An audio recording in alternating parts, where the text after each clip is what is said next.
भूखे पेटों को देशभक्ति सिखाने वालों, भूख इंसान को गद्दार बना देती है।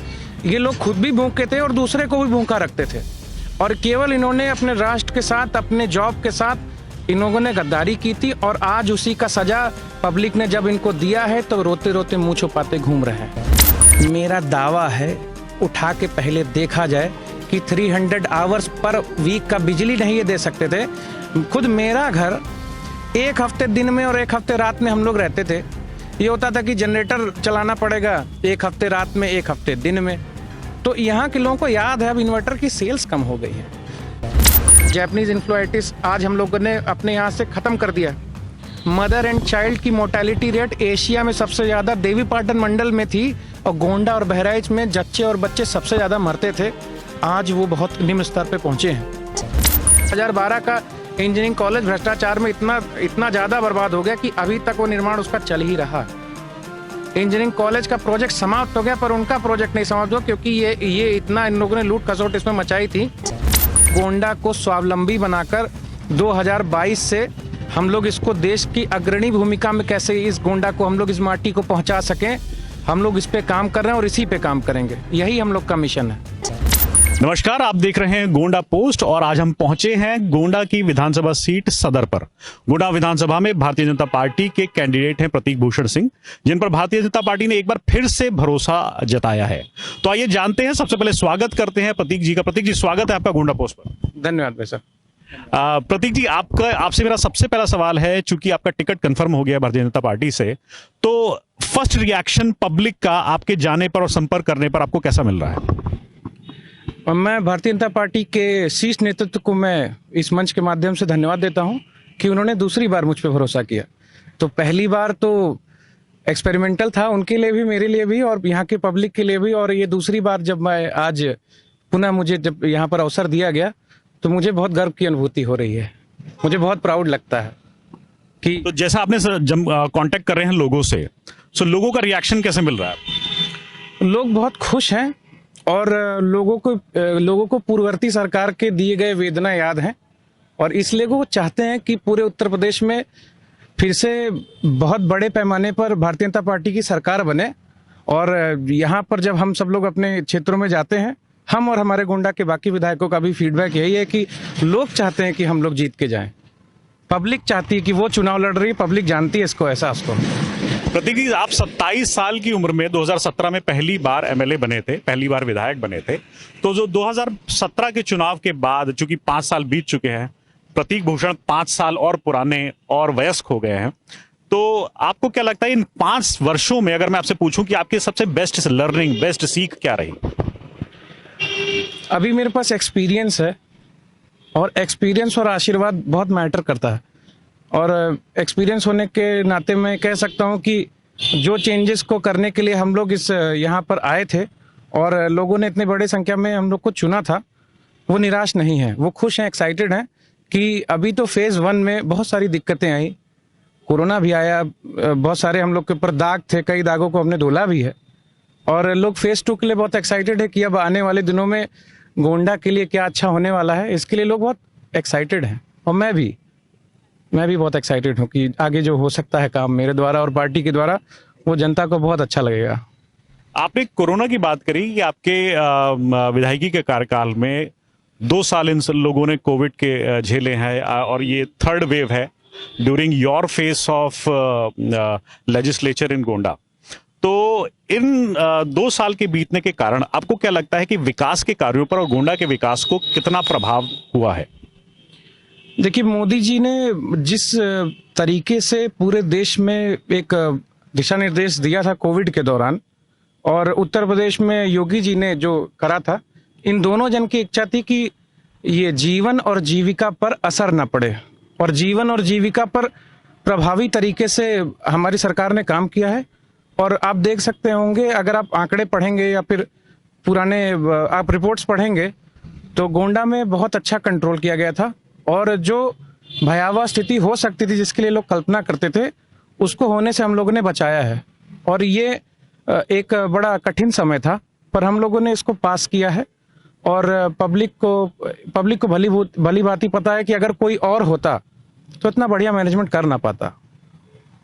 प्रतीक जी, एक और बड़ा इंटरेस्टिंग सा सवाल है जो मेरे ख्याल में आता है कि अगर एज एन एमएलए मैं आपसे पूछूं, सरकार आपको फंड देती है, हर एमएलए को फंड देती है विधानसभा में खर्च करने के लिए, एज एन एमएलए प्रतीक भूषण ने अपनी विधायक निधि का कितना इस्तेमाल अपने क्षेत्र के विकास में किया है? विधायक निधि मैंने पूरी तरीके से अच्छी तरीके से इस्तेमाल किया है। और क्योंकि मेरी जो विधायक निधि है क्रिटिकल गैप के रूप में हम भी सब लोग देखते हैं उसको, कि जहां थोड़ा बहुत आवश्यकता हो वहां हम लोग इस्तेमाल कर सकते हैं। और विधायक निधि क्योंकि कम ही होती है, बहुत ज़्यादा नहीं होती है, बड़े प्रोजेक्ट्स को हम लोग नहीं टेकअप करते हैं, तो हम लोगों ने उससे जैसे कहीं ब्यूटिफिकेशन के लिए, कहीं थोड़ा बहुत सहायता देने के लिए, दो एग्जिस्टिंग सरकार के प्रोजेक्ट्स के बीच में कोई गैप हो गया हो तो वहाँ पर हम लोगों ने उसको दिया है। कोविड के दौरान हमने अस्पतालों में दिया है, इसके अलावा हमने ब्यूटिफिकेशन में खर्च किया है, और कहीं इमरजेंसी फंड के रूप में जरूरत होती है तो हम लोगों ने ऐसा करके पूरी विधायक निधि का 100% अच्छा इस्तेमाल किया है। प्रतीक जी, युवाओं की उम्मीदें आपसे बहुत हैं। जब आप एमएलए चुने गए तो बहुत सारे युवा, नए युवा आपके साथ जुड़े, उन लोगों को उम्मीदें लगी आपसे, और आप मैनेजमेंट ग्रेजुएट हैं, आपके पिता बहुत बड़े पॉलिटिशियन हैं, राष्ट्रीय स्तर के पॉलिटिशियन हैं, वरिष्ठ सांसद हैं इस मंडल के। तो एक तरफ मैनेजमेंट की पढ़ाई, एक तरफ घर में राजनीतिक शिक्षा, इन दोनों का मेल इस गोंडा क्षेत्र के विकास में एज एन एमएलए आपको कितना यूजफुल रहा है? जैसे मेरे लिए भी ये पहला जॉब था। इसके पहले मैं संघ में विद्यार्थी विस्तारक था, फिर वहाँ से मुझे यहाँ पर अवसर भेजा गया कि यहाँ पर गोंडा में मेरी ज़रूरत पड़ सकती है, उनको लगा मेरी आवश्यकता है, और जब मैं यहाँ पे पहुँचा तो मैं जितना कर सकता था मैंने मन लगा के किया है। और मैंने लोगों का दुख भी देखा, मैंने एहसास किया कि जो मुझे दुख है वो जीवन का पार्ट है, पर दूसरे का दुख देखना कि इंसानियत का पार्ट है। और ये इंसानियत के नाते और अपने जॉब के प्रति जो रिस्पेक्ट हो सकती है, एक संसदीय तौर तरीकों में रहकर मैंने जो सर्विस की है, इसके लिए मुझे काफ़ी अच्छा अनुभव रहा है। और इस अनुभव को मैं आगे और अच्छी तरीके से अपने राष्ट्र की सेवा में और अपने इस गोंडा जनपद की सेवा में, इस सदर क्षेत्र की सेवा में मैं लगाऊंगा, और ये काम आएगा ये समय अनुभव का। प्रतीक जी, आप मर्म की बात कर रहे हैं, इंसानियत की बात कर रहे हैं, और एक आपकी फर्स्ट जॉब, आपकी जो विधायकी रही उसकी बात कर रहे हैं। इन्हीं के साथ साथ आप पे एक आरोप लग रहा है, और आपके विपक्षी आरोप लगाते हैं आप पे कि आप अनअप्रोचेबल हैं, प्रतीक से आसानी से नहीं मिला जा सकता। क्या जवाब देंगे आप इस आरोप? देखिए भाई साहब, जब मैं एमएलए बना तो मुझे ये बताया गया कि 90 डेज का तो आपका विधानसभा का सत्र चलेगा पर ईयर, और फिर और अतिरिक्त लगभग 20-24 के आसपास दिन हम लोग बाकी मिनिस्ट्रीज के साथ, कमेटीज के साथ ये लखनऊ में मीटिंग करते हैं। तो सारे एमएलएज समझिए कि 120-130 दिन लखनऊ के इर्द गिर्द रिवॉल्व करते हैं। फिर इसके अलावा जितना भी दिन बचा है वो मैंने पूरा अपने गोंडा क्षेत्र में भ्रमण करने के लिए लगाया, और मैं अवेलेबल हूँ। मैं पीरियोडिकली, मैं आपको इस चैनल के माध्यम से कह सकता हूँ कि तहसील पे बैठने वाला, मैं उत्तर प्रदेश का अभी तक का सबसे ज़्यादा बैठने वाला विधायक हूँ। मैं तो तहसील दिवस में बैठता था, मेरी फोटोज़ हैं, मैंने बहुत सारे लोग का वहाँ पे केसेस सीखे हैं, उनके साथ सीखा है, उनका सॉल्व किया है। और मैं पर डे, पर वीक, अब कहीं भी रहूँ, मैं सैटरडे संडे अपने घर पे बैठ के एक ओपन कोर्ट, एक ओपन सेशन टाउन हॉल जैसा करता था, लोगों से मिलता हूँ, मेरा फ़ोन चालू रहता है, और मैं नियम और मैं बहुत डिसिप्लिन में रहता हूँ, टाइमली सोता हूँ, टाइमली उठता हूँ। और अपने इस पूरी दिनचर्या में मैंने हाईएस्ट प्रायोरिटी अपने इस जॉब को दी है। और बात अवेलेबिलिटी की, अनअवेलेबिलिटी की नहीं है, बात यह है कि सोच कैसी है। सोच मेरी है कि मेरे इस ज़िले का गौरव कैसे बढ़ाया जाए, यहाँ पर किसानी जैसे एग्रो बेस्ड इकोनॉमी है, इसमें कैसे जान डाली जाए, और बहुत सारे सेक्टर्स जो यहाँ पर उदासीनता देखते थे उसको कैसे चमकाया जाए, उस पर हम लोगों ने काम किया है। और मैं इस पे काम करने के लिए हमेशा अवेलेबल हूँ, और मैं और मेहनत करूँगा। प्रतीक जी, आप सोच की बात कर रहे हैं, साथ ही लोगों की आमदनी बढ़ाने की, किसानी की, एग्रो बेस्ड बिजनेस बढ़ाने की बात कर रहे हैं। इन सब कार्यों में गवर्नमेंट पॉलिसीज का बहुत बड़ा हाथ होता है, बहुत बड़ा योगदान होता है।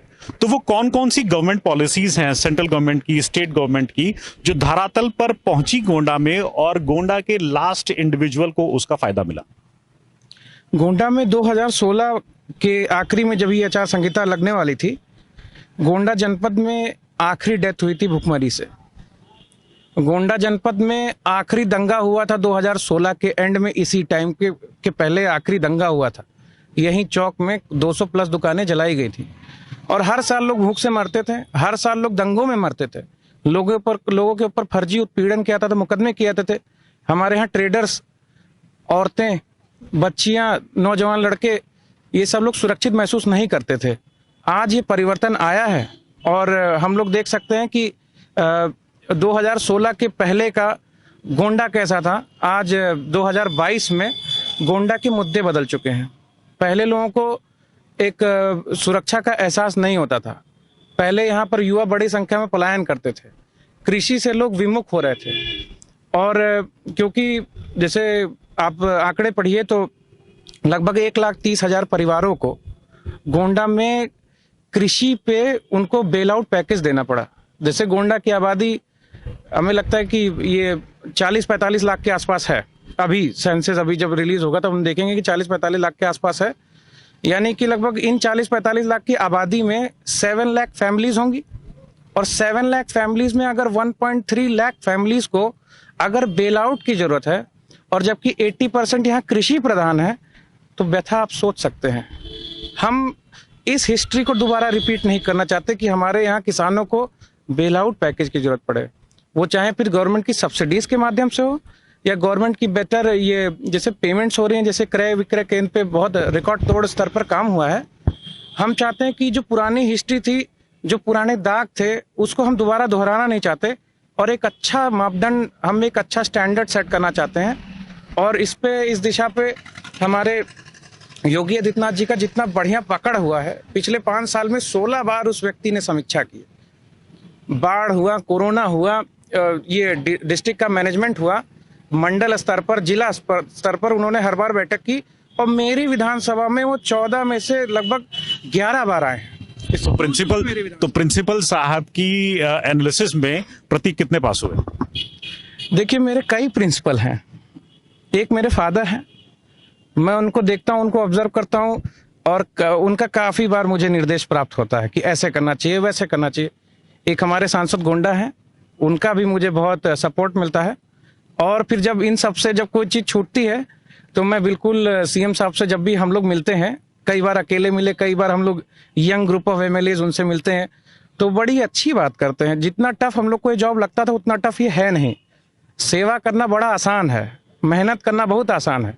अभी जैसे इलेक्शन चल रहा है तो मुझे बिल्कुल मेहनत नहीं पड़ रही है, क्योंकि हम लोगों ने 5 साल बहुत अच्छा काम किया और निर्णायक भूमिका में आज हम लोगों ने गोंडा को पहुंचा के दिया है। अच्छा प्रतीक जी, जब आप बता रहे हैं कि आपको आपके पिताजी का भी सपोर्ट मिल रहा है, एक आरोप ये लगाया जा रहा है कि इस समय गोंडा विधानसभा में प्रतीक चुनाव लड़ रहे ब्रजभूषण शरण सिंह चुनाव लड़ रहे हैं, इस पर आप क्या कहेंगे? मेरी माताजी भी मेरे नाम से वोट मांग रही हैं, मेरी वाइफ भी मांग रही हैं, मेरा बेटा भी कहता है, 7 साल का है वो भी मेरे नाम से वोट मांग रहा है, तो मेरे फादर भी मांग रहे हैं और सब लोग का सपोर्ट मिल रहा है। मेरे भाई का सपोर्ट मिल रहा है, मेरे फ्रेंड्स का मिल रहा है, मेरे रिश्तेदारों का मिल रहा है। बहुत सारे लोग जिनकी मैंने हेल्प की है, जिनके मैंने जीवन में परिवर्तन लाया है, वो रात दिन एक किए हुए हैं। तो एक एक आदमी मेरे लिए एसेट है और सब लोग मेरे लिए काम कर रहे हैं। और मुझे खुशी है इस बात की कि भारतीय जनता पार्टी का जो कार्यकर्ता का जो ये मेरा ये परिवार है, वो बहुत मेहनत कर रहा है मेरे लिए। और जो लोग मेरे लिए मेहनत कर रहे हैं, जो मेरी तारीफ कर रहे हैं, बहुत लोगों से बात कर रहे हैं, मुझे इन सब पर गर्व है। और इन सब की जो एक इच्छा है और मेरे प्रति जो मुझ में देखते होंगे लोग, कोई बेटे के नाते देखता है, कोई दोस्त के नाते देखता है, कोई एक एडमिनिस्ट्रेटर के रूप में देखता है, मैं इनकी आकांक्षा और इच्छाओं को पूर्ण करूंगा और इनकी उम्मीद से अच्छा करने का मेरा टारगेट है। प्रतीक जी, आप युवा हैं और आपके पिताजी ऊर्जावान हैं, कई बार के सांसद रहे हैं, राष्ट्रीय कुश्ती संघ के अध्यक्ष हैं।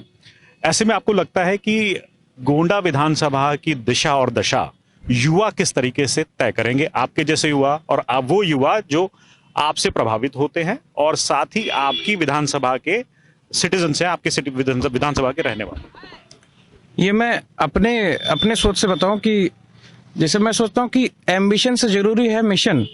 एक मिशन के लिए मैं काम कर रहा हूं और हर नौजवान ऐसे ही मिशन के लिए काम करते, जो काम करते रहते हैं उनको रिस्पांस जरूर मिलता है। तो हम सब लोग एक मिशन के लिए लगे हैं, कोई एम्बिशन नहीं है। इस मिशन में सारे एम्बिशन अपने आप छोटे दिखते हैं और हम लोग राष्ट्र की सेवा करने का हम लोग को अवसर मिला है और ये गर्व की अनुभूति मुझे हर दिन होती है और मैं इस पे काम कर रहा हूँ और इस पे और काम करना चाहता हूँ। और जितना भी जैसे बहुत सारे नौजवान हैं, इनको अच्छी शिक्षा नीति का अभी फायदा मिल रहा है। अभी अभी गवर्नमेंट लगातार अच्छी शिक्षा नीति पे काम कर रही है, एक बेहतर कृषि नीति पे काम कर रही है। हम लोग टाउन प्लानिंग, टाउन के बेटर अर्बनाइजेशन पे काम कर रहे हैं। जो गांव हैं वो कैसे आदर्श गांव बन सके, ये गोंडा मेरा कैसे स्वावलंबी बन सके, और इस स्वावलंबी बनने में सबसे पहले युवाओं को स्वावलंबी बनना पड़ेगा। और बहुत सारे लोग अपने पथ पर चल रहे हैं, और मैं चाहता हूं कि लोग ऊर्जावान और उत्साहवर्धी लोगों से प्रेरणा लें और अपना व्यक्तिगत जीवन पर परिवर्तन लाएं, तभी गोंडा और इस प्रदेश और इस देश का कल्याण हो सकता है। प्रतीक जी, आप विकास की बातें करते हैं, आप इंफ्रास्ट्रक्चर की बातें कर रहे हैं, आप अर्बनाइजेशन की बातें कर रहे हैं। ऐसे में गवर्नमेंट की कुछ पॉलिसीज हैं, जैसे स्वामित्व योजना जो ग्रामों के लिए महत्वपूर्ण है, देन 1 डिस्ट्रिक्ट 1 प्रोडक्ट, एक जनपद एक उत्पाद। तो ऐसी योजनाओं का लाभ क्या गोंडा जनपद को मिल रहा है? देखिए, मोदी जी ने ये जो किसानों के प्रति जो अपनी रुझान को दिखाया है, लोगों ने देखा है कि मोदी जी ने बहुत सारे काम किए हैं, और जो हमारे यहाँ किसान जो सही में किसान हैं, उनको पता है कि उनके लिए कितने अपॉर्चुनिटी सरकार खोल रही है। और आपने दो योजना के बारे में बात की। एक तो रेवेन्यू से जुड़ा मामला है, मैं उसको बाद में लेता हूँ। अभी जैसे 1 डिस्ट्रिक्ट 1 प्रोडक्ट में गोंडा को ये भुट्टे का काम के लिए मिला है और दलहन के लिए मिला है। आपके श्रावस्ती में वुड क्राफ्ट का है, कि जैसे लकड़ी की जाली, लकड़ी के फर्नीचर, वो वहाँ की महत्ता है। ऐसे हर जिले को एक प्रोडक्ट मिला, हमारे मंडल को ऐसे कई सारे प्रोडक्ट मिले हैं। और मैं मानता हूँ कि हमको ये जो भुट्टे का मिला है, ये क्योंकि भुट्टा असल में फ्यूचर क्रॉप है। इससे सुक्रोज, फ्रक्टोज, पैकेजिंग, इसके छाल से बहुत सारे आइटम्स अभी भविष्य में बना सकते हैं। और इंडिया को और यूपी को कार्बन न्यूट्रल बनाने में और ये जो प्लास्टिक फ्री बनाने में सबसे ज़्यादा सहयोग भविष्य में हमारे इसी ODOP प्रोडक्ट का होने वाला है। और अभी हम बहुत हाई क्वालिटी जैसे दलहन पे हम लोग बढ़ रहे हैं। मोदी जी ने भी कहा है कि फोर्टिफाइड ग्रेन्स के लिए हम लोग को थोड़ा सा और उत्सुक होना चाहिए। और मोदी जी चाहते हैं कि अगले 25 साल में पंक्ति में बैठा सबसे पीछे आदमी को भी फोर्टिफाइड ग्रेन्स मिले। तो इस आगे की तैयारी में गोंडा की ODOP के ये प्रोडक्ट्स बहुत अच्छी तरीके से हो रहे हैं। आज कई 100 किसान इससे सीधे प्रभावित हो रहे हैं, और इन्हीं किसानों के द्वारा हजारों लोगों की हम लोग उन लोग की भी व्यवस्था कर रहे हैं। और एक आपने ये जो स्वामित्व योजना का चर्चा किया है, ये रेवेन्यू का एक टॉपिक है। मोदी जी चाहते हैं कि राम मंदिर बने, योगी जी ने भी चाहा राम मंदिर बना, हम सब चाहते थे राम मंदिर बने। पर राम जी के साथ जो समस्या थी कि उनके भी ओनरशिप का डिस्प्यूट चल रहा था 570 साल से, लाखों लोग बलिदान हो गए। उसी तरह हमारे ग्राम सभाओं में हम देखें कि आबादी का डिस्प्यूट चल रहा है। ग्राम सभा में पुरानी आबादी में लोग लगभग 70-75-100 साल से रह रहे होंगे, पर किसी के भी पास अपने जमीन का अधिकार नहीं है। आज गांव में जब मैं जाता हूं, अभी मैं डोर टू डोर काफ़ी कर रहा हूं, और मैं जब गांव में जाता हूं तो देखता हूं कि जो गांव में जो सबसे कमज़ोर आदमी है, उसके घर पे जाने का रास्ता नहीं बचा है, उसके घर से पानी निकलने का रास्ता नहीं बचा है, और उसी के अपने परिजनों ने उसका रास्ता समय समय पर दबा रखा है। और आप देखें कि गोंडा में क्या पूरे उत्तर प्रदेश में आप देख सकते हैं, ये हमेशा मांग चलती थी कि ये जब भी आबादी के डिस्प्यूट होते हैं तो इसको सिविल कोर्ट नापता है। तहसील के पास पावर ही नहीं है। लेखपाल केवल चेक रोड फ्री कराते थे। लेखपाल केवल बंजर, तालाब, जो धार्मिक जो छोटे छोटे धर्म स्थल हैं, जो इसमें देवस्थान जो दर्ज होते हैं, उन्हीं की रक्षा सुरक्षा करती थी पूरी तहसील। अभी आप देखें कि गांव में अगर कोई, मैं मंच के माध्यम से बताना चाहता हूं अपने लोगों को कि उन्होंने भी अनुभव किया होगा कि ग्राम सभा में अगर कोई चेक रोड पे व्यवधान कर दे, तुरंत पुलिस आती है, लेखपाल आता है, वो सीरियस हो जाते हैं, इसको पीछे जाइए। पर अगर आपके घर पे अगर कोई आपका पड़ोसी व्यवधान डालता है तो पंचायत होती है, और पंचायत लोग माने ना माने, जो जबर होता है, जो मजबूत होता है, उसी की सुनवाई होती है, और जो कमजोर होता है उसको सब समझवा देते हैं। आज मोदी जी ने इस कमजोर आदमी के लिए स्वामित्व योजना का स्कीम चुना है, और मैं गर्व के साथ आपको बताना चाहता हूं कि गोंडा जनपद में और गोंडा तहसील में खास तौर से हमने 35 ग्राम सभाओं को नपा लिया है, और आने वाले 3-4 महीने के अंदर हम उनको सर्टिफिकेट भी देने का काम करेंगे। आबादी की जो भी आबादी जमीन पर जिसने भी घर बनाया है, उनका हम सर्वे करा रहे हैं, और उनको लेखपाल के माध्यम से हम लोग इस स्कीम का लाभ देने वाले हैं कि उनके बच्चे अब घर रखाने का ड्यूटी से मुक्त हो सकते हैं।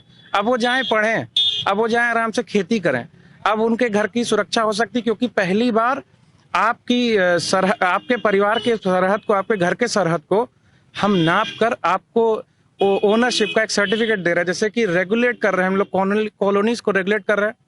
और जिस तरह भारतीय जनता पार्टी की सरकार के पूरे कार्यकाल में हमारी सीमाओं पर जितना हमने साहस और बल दिखाया है कि वो सुरक्षित हुई हैं, आज उसी ही हिम्मत के साथ हम अपने ग्राम सभाओं में अपने लोकल लोगों की हम लोग उनके परिवार की भी सुरक्षा सुनिश्चित कर रहे हैं। स्वामित्व योजना के सर्टिफिकेट से वो एम्पावर्ड होंगे कि उनके चाहे वो 10 साल के लिए बाहर चले जाएं, जब भी वापस आएंगे उनके घर को सुरक्षित, उनका सरहद सुरक्षित रहेगा, उस पर कोई और कब्जा नहीं कर पाता। आज हमारे यहाँ गांव में ये छोटे मोटे जैसे गांव में जो बहुत गरीब जगह जहाँ भी है, बहुत सारी जगह लोगों ने गाय पालकर, खूंटे लगाकर, ये पगडंडियों के किनारे किनारे ये पैरा रखकर, घूर रखकर, ये जो हैरो, कल्टीवेटर, बहुत सारे कृषि इक्विपमेंट रखकर अपनी बाउंड्री बनाई है। और इस पे हमेशा डिस्प्यूट रहा है। मेरे अपने गांव के भी आसपास मैं देखता हूं और मैं यहाँ भी देखता हूं, पर मुझे गर्व है अपने प्रधानमंत्री पर, योगी जी पर, कि उन लोगों ने ये फैसला किया है कि 75 साल अभी तक देश आज़ाद हुआ और सबसे बड़ा टॉपिक एड्रेस होने को है भाई साहब। जैसे सड़क गांव के लिए पास हुई, कैसे भी करके गांव पहुंच ही जा रही है। आज हमारे यहाँ सड़क, बिजली, पानी कैसे कैसे कर मैक्सिमम जगह पहुंच रही है, पहुंच गई है, गुणवत्ता भी अच्छी है। पर सरकार का ये प्रोजेक्ट जो शुरू हुआ है, ये पब्लिक को भी अभी तक पता नहीं था कि उनके वेलफेयर के लिए कितना काम हो रहा है। और इसमें गोंडा जिले की सारी तहसीलें बहुत तेज काम कर रही हैं। और आने वाले 2 महीने के अंदर जब हम सर्टिफिकेट देना शुरू करेंगे, इमिलिया मिश्र है, इमरती बिसेन है, ई से कई गांव लिए गए हैं उसमें, और इन सब में सर्टिफिकेट देना शुरू करेंगे। बहुत जल्दी आप देखेंगे कि गांव में और शहरों में जो रेवेन्यू से जुड़े झगड़े होते थे, जो कि 90% ऑफ दी वॉल्यूम थे क्रिमिनल, जो भी क्रिमिनल ऑफेंसेस होते थे, 90% उसका वॉल्यूम केवल रेवेन्यू ओरिएंटेड होता था। जर जोरू जमीन के लिए इतिहास में झगड़े हुए हैं, पर अभी ये 90% वॉल्यूम हमारे तहसील पे, सिविल कोर्ट्स पे लोड था। सब लोग दीवानी के चक्कर में दीवानी कर दिए हैं, डिग्री हो गई, इसी में सारी बहसें घूमती थी। हम इस बहस को आने वाले कुछ महीनों में समाप्त कर जनता के चरणों में इस फैसले को रखते हैं और इससे उनके जीवन में परिवर्तन होना है। इसके लिए मैं बहुत संतुष्ट हूं अपने सरकार से। ना इसका एक और फायदा मैं अपने दर्शकों को बताना चाहूंगा, ये है कि कल को, आज की तारीख में, अगर आपके पास आबादी की जमीन है, आप उसका बैंक से लोन नहीं ले सकते क्योंकि उस जमीन के रिकॉर्ड्स आपके पास नहीं है। लेकिन स्वामित्व योजना के कारण एक बार वो उसकी ओनरशिप, उसका स्वामित्व जब आपके पास आ जाता है, जैसा कि प्रतीक जी ने कहा कि 2 महीनों में ये कार्य समाप्त हो जाएगा गोंडा में, तो गोंडा के लोग उस जमीन पर जिसका स्वामित्व उन्हें मिल जाएगा, उस पर लोन भी उठा सकते हैं।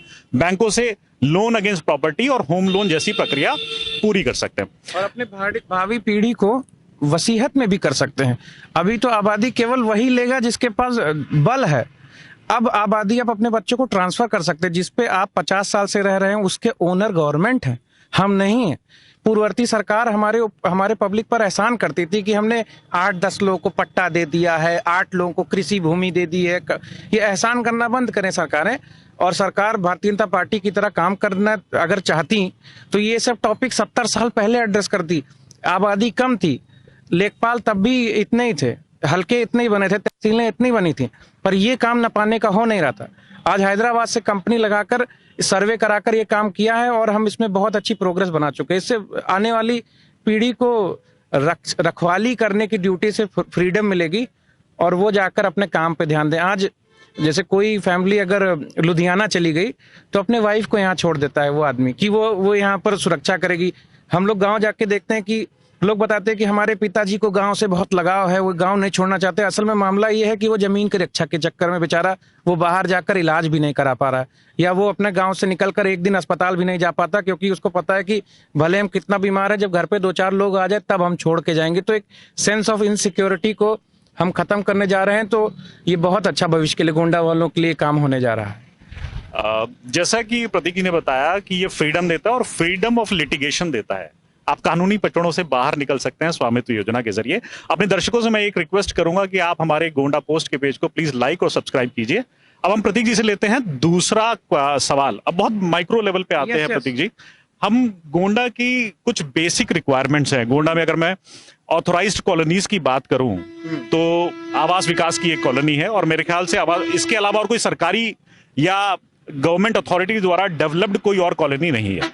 अधिकतर कॉलोनियां यहाँ पर फ्री होल्ड है, प्राइवेट कॉलोनाइजर्स द्वारा बनाई गई हैं, जहां पे पानी, पाइप्ड वाटर सप्लाई, सड़क, सीवर और खड़ंजों की समस्या, सड़कों की समस्या बहुत ज्यादा है। ऐसी समस्याओं का सॉल्यूशन 5 सालों में निकला, और अगर नहीं निकला तो क्यों नहीं निकला?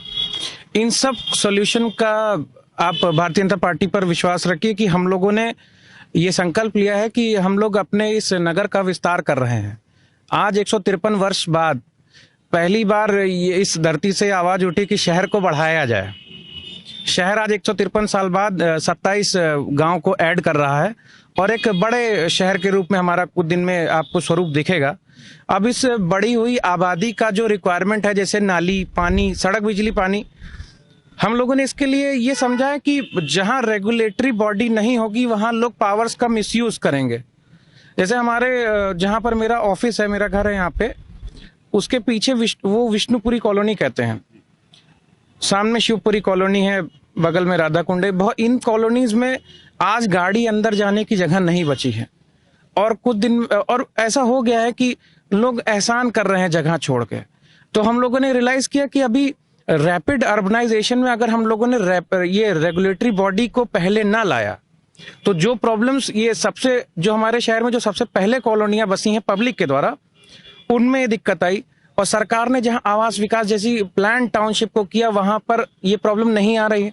जो प्राइवेट ऑर्गेनाइजेशन है, जो प्राइवेट रियल एस्टेट जो ओनर्स हैं, जो काम कर रहे हैं, वो भी ये काम कर रहे हैं।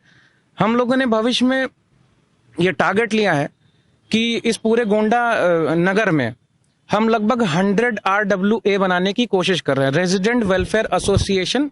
हम 200 घर का एक RWA बनाने का हमने एक आउटलाइन ड्रॉ किया है, और राधा कुंड में अभी 2 बन चुके हैं, विष्णुपुरी में भी अभी इसमें बात कर रहा था मैं, तो 2 बन चुके हैं। अच्छा प्रतीक, इससे पहले कि आप अपने बताएं कि आप आरडब्ल्यूएस में क्या कर रहे हैं, मैं आपको जनता को एक आपके माध्यम से एक मैसेज देना चाहूंगा। जरा जनता को बताइए कि आरडब्ल्यूए का फायदा क्या होता है। रेजिडेंट वेलफेयर एसोसिएशन एक डेमोक्रेटिक व्यवस्था है, एक लोकल फॉर्म ऑफ गवर्नेंस है, जिसमें जैसे एक आदर्श आरडब्ल्यूए की हम कल्पना बताएं कि 200 घर मान लीजिए अगर आपके पास हों, और अगर 200 घर 20 रुपए 25 रुपए पर घर पर मंथ अगर देने लग जाएं, तो एक बंदूकधारी सिक्योरिटी गार्ड, एक रिटायर्ड आर्मी के ऑफिसर को एक कुत्ता लेके, मतलब अच्छी सिक्योरिटी की व्यवस्था जो है आप देखते हैं बड़े शहरों में लाठी पटकते हैं, यहाँ पर तो केवल डायल 100 के, ये डायल 112 के भरोसे है कि हूटर बजाते निकलते लोगों को सेंस ऑफ सिक्योरिटी आती है।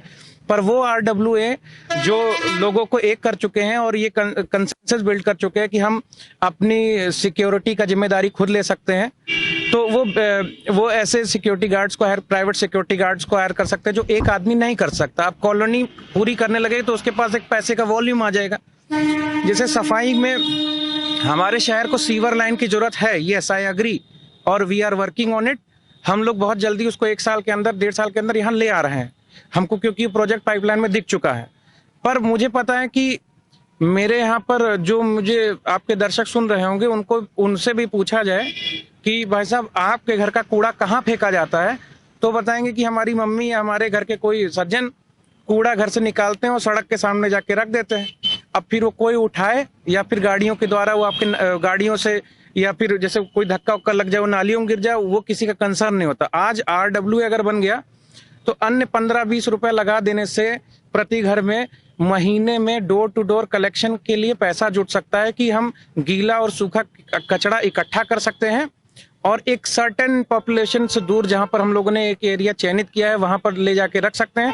जैसे इंडिविजुअल कैपेसिटी में 2-4 किलो 10 किलो कूड़ा ले जाके घर के बाहर से 3 किलोमीटर दूर ले जाके रखना, एक कोरी कल्पना है जो संभव नहीं है। मैं खुद अपने यहाँ देखता हूँ, पर मैंने देखा है कि विदेशों में कूड़े वाली गाड़ी आती है, अगर वो नहीं आती है तो लोग 7-8 किलोमीटर कूड़े वाले उसको ऑर्गेनाइजेशन को देने जाते हैं। ये दबाव और ये सुविधा यहाँ पर आने के लिए हम लोग को एक cheap and best alternative RWA का लगा, क्योंकि नगर पालिकाओं के पास इतनी क्षमता नहीं है कि वो इतना मैन पावर यूज कर सके। और जहां पर अभी नगर पालिका के क्षेत्र में भी जो सफाई कर्मचारी और जो सफाई के लिए व्यवस्था है वो मेरे हिसाब से अभी पर्याप्त नहीं है। जब तक हम RWA बनाकर अपने हाथों में व्यवस्था नहीं लेंगे, एक हर कॉलोनी को एम्पावर नहीं करेंगे, तब तक हम इसको एक प्रॉपर जैसे एडवांस सिटी के रूप में, अर्बन टाउन के रूप में हम इसको डेवलप नहीं कर पाएंगे। केवल सरकार के भरोसे बैठने से ये व्यवस्था सुनिश्चित नहीं की जा सकती, लोगों को अपना इनिशिएटिव लेना पड़ेगा। हम 3 पे हैं, हम 97 और बनाएंगे और विद इन एन ईयर बनाएंगे। ये हमारा भविष्य के मैनिफेस्टो का पार्ट है और इलेक्शन की अपॉर्चुनिटी लेकर हम डोर टू डोर जाकर बहुत सारे लोगों से बात कर इस एसोसिएशन को बनाने की कोशिश कर रहे हैं। और जिस दिन जहां भी ये एसोसिएशन वर्किंग होगा वहां पर आप कल्पना करें कि जैसे कोई लाइनमैन अगर काम गड़बड़ कर रहा है तो एक इंडिविजुअल आदमी की शिकायत और एक कॉलोनी की शिकायत का कितना अंतर पड़ता है। वहां पर सरकार के कोई भी आदमी या फिर कोई अराजक तत्व का अगर बदमाशी होता है तो अगर कॉलोनी वाले अगर झंडा गाड़ते हैं तो उसका एक अलग मैसेज है, उसका एक अलग ताकत है। तो लोगों की ताकत को, जैसे कहते हैं कलयुग में संगठन ही शक्ति है, तो हम लोग इस कलयुग में संगठन को शक्ति बनाकर, जैसे कि शक्ति दे दी जाए किसी संगठन को। और एक जैसे ये मोदी जी चाहते थे कि RWA पे और पावरफुल बने, जैसे विष्णुपुरी में एक RWA बनी है विमेन ओनली, कि विमेन उसमें पूरे फेडरेशन में, पूरे एसोसिएशन में औरतों का ही वो एक एसोसिएशन है। और हम लोग इनसे इंटरेक्शन रखे कि आपके कॉलोनीज की क्या जरूरत है। तो हम लोगों ने ये RWA में ये भी प्रपोजल दिया कि जो उनका संविधान बने उसमें DM, SP, हल्के के दरोगा और एक जनप्रतिनिधि में नगर पालिका का अध्यक्ष, विधायक, ये भी पदेन मेंबर होंगे। जो भी पद पे होगा वो इनका मेंबर होगा और इन कमेटी का सदस्य होगा। हम ऐसे 100 कमिटीज का हम गठन कर रहे हैं और यही हमारा भविष्य का टारगेट है कि लोग स्वयं जिम्मेदारी लेंगे और आदमी खुद कर्म कर कर अपने गोंडा को सुंदर और व्यवस्थित बनाएगा। कोई टाइमलाइन कि ये 100 कमेटियां कब तक तैयार होंगी? चुनाव आने की वजह से जैसे इतना सारे लोगों से हम लोग का इंटरेक्शन हुआ तो इस अपॉर्चुनिटी को ही हमने लिया। आज हम आपके माइक मंच से भी ये अपॉर्चुनिटी ले रहे हैं कि अपने यहाँ RWA से जुड़ें और विद इन ईयर हम इस पे बहुत बेहतर रिस्पांस देने वाले हैं। अच्छा, दूसरा मेरा एक बड़ा सवाल है जो गोंडा के लोगों का, आम लोगों का भी एक सवाल होता है कि गोंडा के पर्यटन स्थल, गोंडा में घूमने की, एंटरटेनमेंट की सुविधाएं, मॉल, मल्टीप्लेक्स, जो आपको अगर मॉल मल्टीप्लेक्स में घूमना है तो आपको या तो गोरखपुर जाना पड़ेगा या लखनऊ जाना पड़ेगा। ऐसी एंटरटेनमेंट की सुविधाएं आपको क्या लगता है कि भविष्य में गोंडा के लोग देख पाएंगे? लोगों को जानना चाहिए कि अभी तक ये व्यवस्थाएं क्यों नहीं आई। आपको पता होना चाहिए कि आज जो गोंडा में व्यवस्था हुई है कि पहली बार हम लोगों ने नेशनल फ्रेंचाइजीज और इंटरनेशनल ब्रांड्स का आना देखा है। ये इसलिए देख रहे हैं क्योंकि इनको पता है दिल्ली जब जो मेट्रो सिटीज के जो ओनर्स हैं, बिजनेसमैन, बिजनेस हाउसेज हैं, इनको अभी तक यही पता था कि गोंडा सुरक्षित नहीं था इन लोग के इन्वेस्टमेंट के लिए। और जब लोगों ने देखा कि इनका इन्वेस्टमेंट सुरक्षित है तो आज मल्टीनेशनल और नेशनल स्तर के ब्रांड्स हमारे यहाँ आ रहे हैं। आज बीते 5 साल पहले गोंडा नगर में केवल इक्का या दुक्का सुपरमार्केट थे, आज की डेट में 12 से अधिक सुपरमार्केट हैं। मॉल्स नहीं थे क्योंकि उतना बड़ा इन्वेस्टमेंट जिस पार्टी को करना चाहिए वो पार्टी यहाँ पर अपने आप को सुरक्षित नहीं महसूस करती थी। आज जैसे बड़े बड़े मॉल्स या सिनेप्लेक्सेस हैं, ये 5 साल पहले कल्पना थी। और अभी मैं खुद, जैसे मैं पिक्चर का शौकीन हूँ, अब मैं सोचता हूँ कि मुझे पिक्चर देखना है तो मुझे खुद लखनऊ जाना पड़ता है कि लखनऊ गए कभी किसी काम से तो लाई रात में पिक्चर देख लिया। मैं ये मजा यहाँ पर भी लेना चाहता हूँ, पर लोग ब्रांड्स आने के तैयार नहीं थे, लोग इन्वेस्टमेंट करने के लिए यहाँ तैयार नहीं थे। लोगों के पास एक सही जगह नहीं मिलती थी उनको कि किस जगह बनाए और कैसे उसका सुरक्षा किया जाए।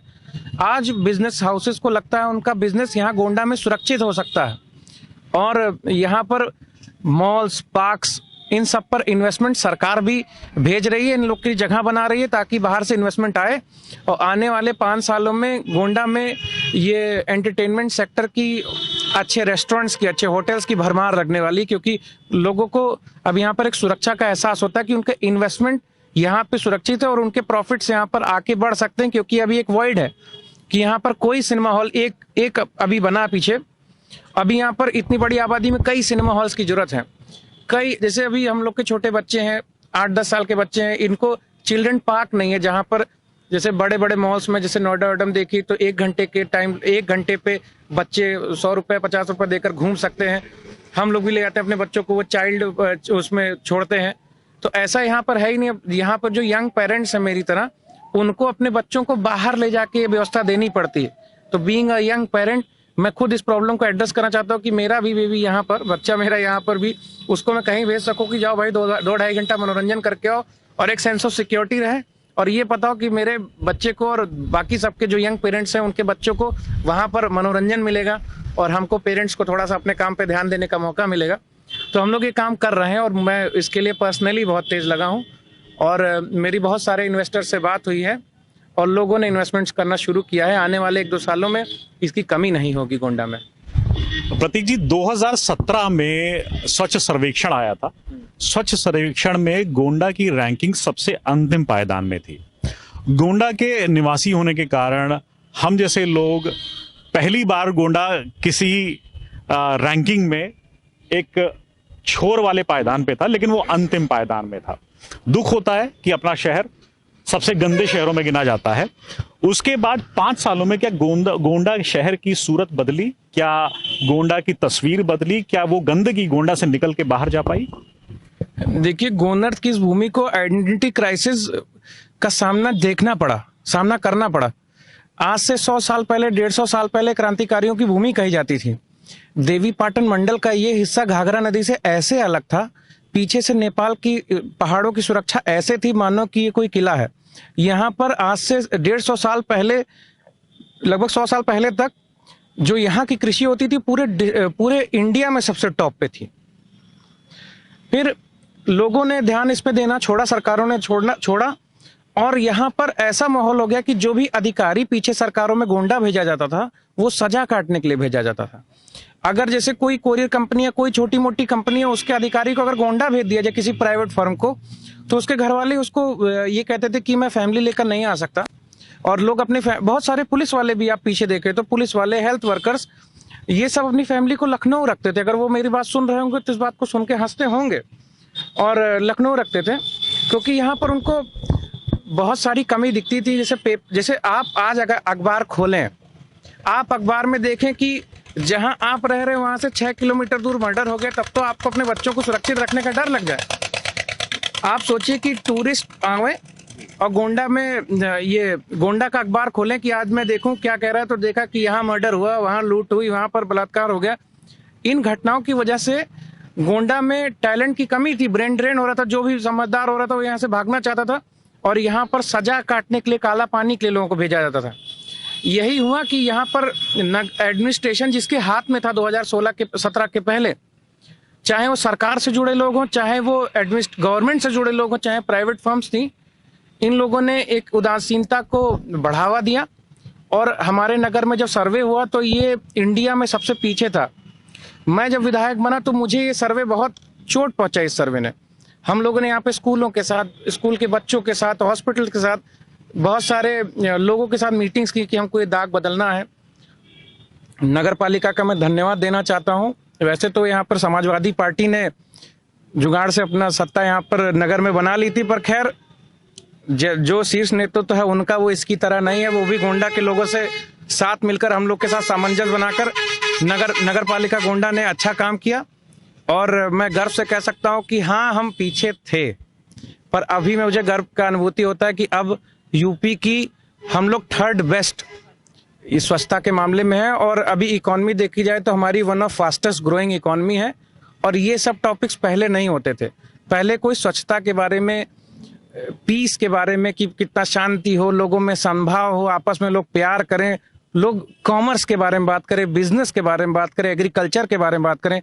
पहले लोग जाति वर्णों में और महिला और पुरुष तक में बढ़ जा रहे थे। बड़े उम्र के लोगों में और यंगस्टर्स में बंटवारा था, बहुत बहुत बड़ी खाई थी, ट्रस्ट इश्यूज थे। अब नगर हमारा सुरक्षित है, नगर हमारा स्वच्छ है, और नगर हमारा फास्टेस्ट ग्रोइंग इकोनॉमी है। कम से कम मैं ये दावे के साथ कह सकता हूं कि देवी पाटन मंडल, जिसमें 5 जिले आते हैं, इनकी फास्टेस्ट ग्रोइंग इकोनॉमी है। इन सबसे सुंदर मेरा नगर है। इनमें कोई पैमाना ऐसा नहीं हो सकता जिसमें हम इनसे बेहतर नहीं है। मैं कहता हूं कि आने वाले दिनों में हम पूर्वांचल टॉप करेंगे, और आने वाले दिनों में यूपी की टॉप इकोनॉमीज में, यूपी के सबसे सुंदर शहरों में, और एक क्राइम फ्री और गुड एडमिनिस्ट्रेशन के रूप में मैं अपने इस नगर को मैं देखता हूं। और यही मेरा मिशन है कि जहां से मैं आता हूं उसको मैं अच्छा करूं, क्योंकि इतना ही मेरा इस राष्ट्र के प्रति जो मेरा प्रेम है, समर्पण है, वो मैं इसी को साफ करके, इसी को व्यवस्थित करके बना सकता हूँ। और इसमें मुझे हजारों लोगों का साथ मिला। बहुत सारे लोगों ने जाने और अनजाने में अप्रत्याशित मदद किया है कि ये इस जगह का छवि सुधरे। पहले जो गुंडई होती थी, पहले जो गंदगी होती थी, आज उस पर पब्लिक ने अंकुश लगाया है। हम लोगों ने कितना ही कहा होगा लोगों से, पर लोग जागरूक हुए हैं। अब लोगों को परिवर्तन चाहिए और लोगों ने कि जो परिवर्तन की इस पटरी पर अपना पैर रख दिया, अब इससे पीछे नहीं जाना चाहते लोग। अब लोग स्मार्ट सिटी की बात करना चाहते हैं कि हमारे यहाँ ये अंडरग्राउंड वायरिंग हो जाए, नालियां हर तरफ नालियां हो जाए, हर तरफ सड़क हो जाए, हमारे हेल्थ इंफ्रास्ट्रक्चर में हम लोग बहुत कामयाब हो जाएं। अब लोग डेवलपमेंट की बात करते हैं। अब ये बंटवारा और विभाजन करके अभी चीप मानसिकता वाली पॉलिटिक्स अब गोंडा में हम लोग नहीं होने देंगे। आपने फास्टेस्ट ग्रोइंग इकोनॉमी का क्लेम किया, साथ ही आपने अपना फोकस एग्री बेस्ड बिजनेस पे बताया गोंडा में। इन दोनों ही क्लेम्स में कुछ समस्याएं हैं, कुछ व्यवधान हैं, जैसे कि आवारा पशु एग्री बेस्ड बिजनेस के लिए एक बहुत बड़ी समस्या है। तो इस समस्या को 5 साल में कैसे टैकल किया गया कि ये समस्या आज भी वैसी की बरकरार है, इस पर आप क्या कहें? देखिए, सबसे पहले समस्या तब आई जब हमने इलीगल स्लॉटर हाउसेस को बंद कराया और पब्लिक को पता है कि उनकी इच्छा थी कि इलीगल स्लॉटर हाउसेस ना बंद हो। आज आपने देखा हो कि ये जो बहुत सारे पशु घूम रहे हैं, पर ये हमारी सरकार है जिसने स्लॉटर हाउसेस तो बंद कराए, पर इनको लाखों की संख्या में कंटेन करने के लिए हम लोगों ने गौशाला बनाई। शुरू में मैं भी इससे बहुत सेटिस्फाइड नहीं रहता था कि ये बहुत स्टेट के ऊपर एक्सपेंडिचर है, पर जब आप रियलाइज करें कि आज दूध का इस्तेमाल हमारे यहाँ न्यूट्रिशन के लिए इस्तेमाल होता है। जैसे दूध का इस्तेमाल वो कोई कमर्शियल प्रोडक्ट बनाने में नहीं करते, वो गाय इसलिए पालते हैं क्योंकि उनके बच्चे दूध पीते हैं, वो चाय पीते हैं, खोआ दही बनाते हैं। और अभी न्यूट्रिशन का ये सोर्स कम से कम अभी 15-20 साल तक अभी प्राइमरीली हमारे सोसाइटी में अभी ये इसको कंसिडर किया जाएगा और लोगों को इससे बहुत फायदा होता है। पर सरकार की जिम्मेदारी ये हुई कि जो पब्लिक के चीप सोर्स ऑफ न्यूट्रिशन है, उसका बस एक ही एंड प्रोडक्ट है, बाय प्रोडक्ट है कि आवारा जो पशु होते हैं ये निराश्रित है, इनको लोग छोड़ देते हैं। इनको जैसे जब इनका टाइम खत्म हो गया, जब ये बुजुर्ग हो गए, जब ये पशु, तो इनको छोड़ दिया जाता है। और सरकार ने कहा कि हाँ भाई, हमारे बच्चों को जरूरत पड़ती है इसके अलावा अभी हमारे पास कोई अल्टरनेटिव है नहीं। अभी हमारे यहाँ डेयरीज का कल्चर उतना फैला नहीं और वो भी बहुत महंगे सौदे हैं। खुद पाल लेना एक सस्ता सौदा है, लोग उससे स्वावलंबन की ओर बढ़ रहे हैं। तो स्वावलंबी का पहचान है ग्रामीण में ये पशु, और सरकार इसकी जिम्मेदारी ले रही कि हाँ भाई, आप अपने बच्चों को दूध पिलाइए। आपका जब पशु बूढ़ा हो जाए तो हम उसको गौशाला में ले जाएं। हम लोगों ने लाखों की संख्या में पशुओं को गौशाला पहुंचाया है और भविष्य में हम हर न्याय पंचायत पे बड़ी गौशाला बना रहे हैं। और इन आवारा पशु को हम तब तक कंटेन करेंगे जब तक बच्चे इससे हमारा दूध पीते रहेंगे, तब तक हम इन आवारा पशुओं को कंटेन करेंगे। और भविष्य में ये आवारा पशु सड़कों पे देखने को नहीं मिलेंगे।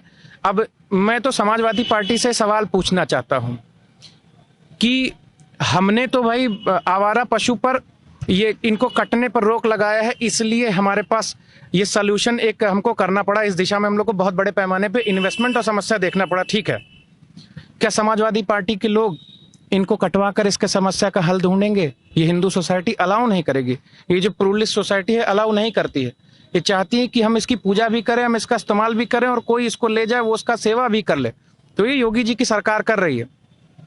या दूसरा, क्या समाजवादी पार्टी दूध पीने पे बैन लगा देंगे कि आप दूध ही ना पियो, आप गाय ही ना पालो, अगर पालोगे नहीं तो खेदोगे नहीं? मेरा 2 सवाल है। क्या वो कटवाने के लिए, क्या वो गौकसी के लिए प्रेरित कर रहे हैं कि सोसाइटी को फिर से मजबूर होना चाहिए कि आवारा पशु को ये खेतों से हटाने के लिए क्या वो गौकसी का साथ लेंगे? या आवारा पशुओं को खेतों से हटाने के लिए वो पशुपालन पर बैन लगाना चाहते हैं? बहुत सारे कारण हैं कि पशुपालन पर हमको निर्भर होना पड़ रहा है और उसका सबसे बड़ा कारण है न्यूट्रिशन का इसका जो सोर्स। पर समाजवादी पार्टी और अन्य पार्टी जो ये बखेड़ा खड़ा कर रही है, इनके पास सॉल्यूशन नहीं है, इनके पास विजन नहीं है। आज उनकी सरकारों में लोग भुखमरी से मर रहे थे, उन्होंने तब इसका उपाय नहीं देखा। आज इलीगल स्लॉटर हाउसेस का पैसा हमारे यहाँ इकोनॉमी में कितने गंदी तरीके से लग रहा था और यही इलीगल स्लॉटर हाउसेस गली गली में चल रहे थे। लोग अपना नाक मुंह सिकोड़ के वहां से निकलते थे, कोई कुछ बोल नहीं सकता था। अराजक तत्वों में कमी आई है जब से ये इलीगल स्लॉटर हाउसेस बंद हुए हैं। आज लोग न्याय की तरफ बढ़ रहे हैं। हमारी सोसाइटी, आप गांव में आज से 5 साल पहले आप देखते तो कई संगठन थे बहुत अच्छे अच्छे हैं अभी, उन लोगों ने लिखा कि कट्टी गायब करे पुकार, बंद करो ये अत्याचार। हमने बंद कर दिया। हमने बंद कर दिए, कटने से रोका। मैं बहुत मुझे अच्छा लगता है, गर्व लगता है कि हाँ, हमारी सरकार ने इस प्रॉब्लम को हेड ऑन टैकल किया कि हम नहीं कटने देंगे, इलीगल नहीं कटने देंगे। और इलीगल कटते ही इतने सारे लोग आ गए। समाजवादी पार्टी के लोग सबसे ज्यादा गौ किसी में स्लॉटर हाउसेस चलाते थे, चाहे मनकापुर हो। आप देखिएगा, आप पुराने पेपर्स पढ़िए, मनकापुर में इलीगल स्लॉटर हाउस बहुत बड़े पैमाने चलता था, गोंडा में चलता था, करनेलगंज में चलता था, कटरा में चलता था, महनौन में चलता था। आज ये सब के सब बंद हुए हैं और ये लोग चाहते हैं कि फिर से चालू हो।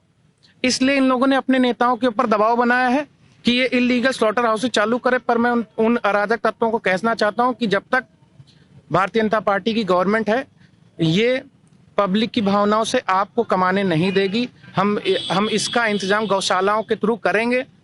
मैंने विधानसभा में भी अपनी इस बात को रखा है कि हम लोग और इसको कंटेन करना चाहते हैं। हमारी सरकार, और अब कुछ दिन पहले योगी जी ने इस पर बहुत दो टूक बताया है कि उनका भविष्य में उन्होंने बताया कि 5 लाख से अधिक मवेशी हम लोग रखे हैं, तो 2-2.5 लाख और रख लेंगे। और भविष्य में इनको सड़कों पर घूमने के लिए हमने अभी 7 कैटल कैचर्स परचेज किए हैं। हम लोग परचेज करके शिफ्ट कर रहे हैं। पशु को पहले आंख में टोबैको डालकर उठाकर ये लोग काटने वाले ले जाते थे। वो अत्याचार अब हम नहीं होने दे सकते। जिसने हमारे बच्चों को दूध पिलाया है उसको कोई काट ले केवल अपने ब्लैक मनी और प्रॉफिट के लिए। ये समाजवादी पार्टियों के साथ इन लोगों का ये जो इलीगल स्लॉटर हाउसेस के ओनर्स का समर्थन है, यही सर चढ़ के बोल रहा है। मैं बिल्कुल इसकी निंदा करता हूं और मैं इसको सपोर्ट नहीं करूंगा। और भविष्य में हम और गौशाला बनाकर इस प्रॉब्लम को हम एड्रेस करेंगे और ये हमारी ही सरकार कर सकती है। योगी जी की इच्छा थी, लोगों की इच्छा थी तो हुई, और हमारी और योगी जी की इच्छा है कि इस प्रॉब्लम के हम लोग 100% एड्रेस करें। हम लोग इस प्रॉब्लम का सॉल्यूशन है और हम लोग इस प्रॉब्लम को एड्रेस करेंगे। तो प्रतीक, क्या स्लॉटर हाउसेस को बंद करके इस समस्या का 100% सोल्यूशन निकाला जा सकता है? देखिए, स्लॉटर हाउसेस बंद हुए तभी ये लोग सड़कों पे आए। अब हम स्लॉटर हाउसेस नहीं चालू करेंगे, इलीगल वाले स्लॉटर हाउसेस नहीं चालू करेंगे।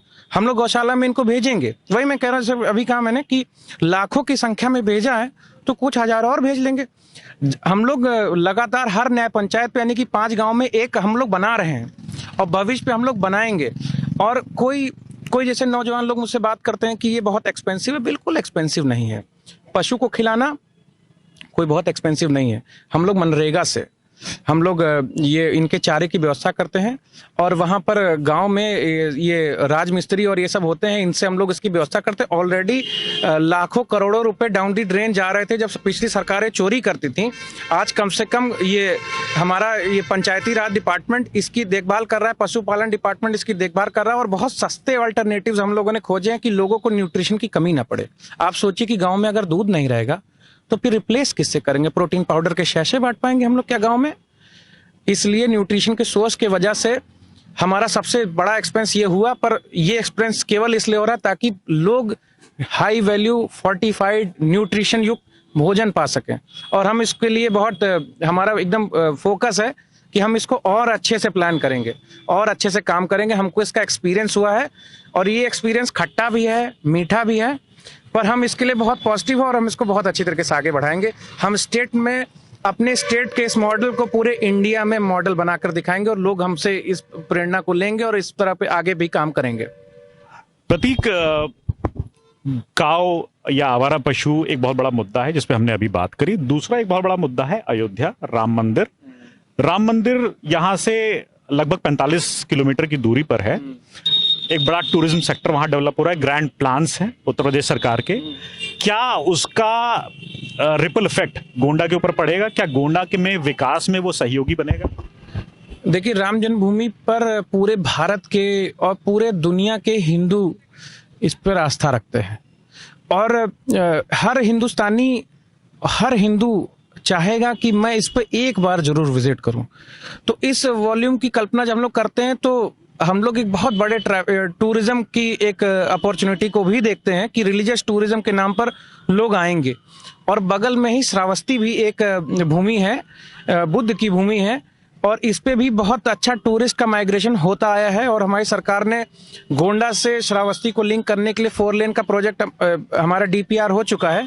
चुनाव के कुछ दिन बाद इस पे सरकार इस पे काम करना चाहती है तो टूरिज्म को बहुत बड़े पैमाने पर अयोध्या में कंटेन करने के लिए बहुत सारे होटल्स और स्पॉट्स बन रहे हैं, और यहाँ पर श्रावस्ती में भी बन रहे हैं बहुत सारे होटल्स।